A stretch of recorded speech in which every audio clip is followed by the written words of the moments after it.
दो डकैत एक पुलिस स्टेशन में घुस गए, लेकिन आत्मसमर्पण करने के लिए नहीं, बल्कि सभी पुलिस वालों को काबू में करने और उन्हें हवालात में बंद करने के लिए, ताकि वे आराम से बैंक लूट सके। चूंकि यह शहर का एक छोटा बैंक था, इसलिए उन्हें ज्यादा प्रतिरोध का सामना नहीं करना पड़ा। एक ने बंदूक तानकर सभी कर्मचारियों को हॉल में इकट्ठा किया और दूसरे ने मैनेजर की कमीज फाड़कर उसके सीने से तिजोरी की चाबी निकाल ली। उन्हें यहाँ जमा ड्रग मनी के 30 लाख लूटने थे। पैसे निकालने का तरीका भी बेहद खतरनाक था। हर तिजोरी पर एक छोटा बम लगाया गया। स्विच दबाते ही एक एक करके सभी तिजोरियां उड़ा दी गईं और पूरा खजाना नोटों की महक से भर गया। लेकिन अब एक नई मुसीबत आई। पैसे बहुत ज्यादा थे, लगभग हर तिजोरी नोटों से भरी थी।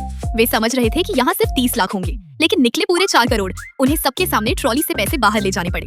गाड़ी की डिक्की नोटों से पूरी तरह भर गई। जाने से पहले 11 डकैतों में से एक इधर उधर देखता रहा, जैसे जानबूझकर समय बर्बाद कर रहा हो। दरअसल उसकी पहचान कुछ और ही थी। उसका नाम था ओल्ड ब्लैक, लाओ हेई, और वह नारकोटिक्स ब्यूरो का एक अंडरकवर एजेंट था। बैंक डकैती दरअसल ड्रग मनी के सबूत जुटाने की एक चाल थी। उसका साथी मार्क को उसकी असली पहचान का जरा भी अंदाजा नहीं था। दोनों गाड़ी लेकर एक सुनसान रेगिस्तान में पहुंचे और 4 करोड़ बराबर बराबर बांटने की तैयारी करने लगे। तभी लाओ हेई ने अपनी असलियत जाहिर करने का फैसला किया। उसने पैंट से अपना पुलिस बैज निकाला, लेकिन मार्क उससे तेज निकला। उसने पलटकर लाओ हेई पर बंदूक तान दी। दरअसल वह पूरे 4 करोड़ अकेले हड़पना चाहता था, पर 10 महीने की दोस्ती को याद करते हुए उसने जानलेवा वार नहीं किया। जानबूझकर निशाना चूका और गोली कंधे में लगी। सॉरी मैन, फिर गाड़ी से एक पानी की बोतल निकालकर उसकी तरफ फेंकी ताकि वह जल्दी से वहां से निकल जाए। लेकिन तभी मार्क की नजर लाओ हेई के हाथ में पकड़े पुलिस बैज पर पड़ी। उसका साथी असल में पुलिस का जासूस था। बिना देर किए मार्क ने गाड़ी भगाई और लाओ हेई को रेगिस्तान में अकेला छोड़ दिया।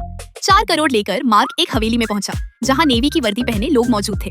अब मार्क की भी असली पहचान सामने आई। वह दरअसल एक नेवी मरीन कमांडो था। लेकिन जब उसने कर्नल को बताया कि उसने लाओ हेई को जीवित छोड़ दिया, तो कर्नल भड़क गया, क्योंकि लाओ हेई को जिंदा छोड़ने का मतलब था कि पुलिस उन तक पहुंच सकती है। कर्नल ने सभी को वापस भेजा लाओ हेई का काम तमाम करने के लिए।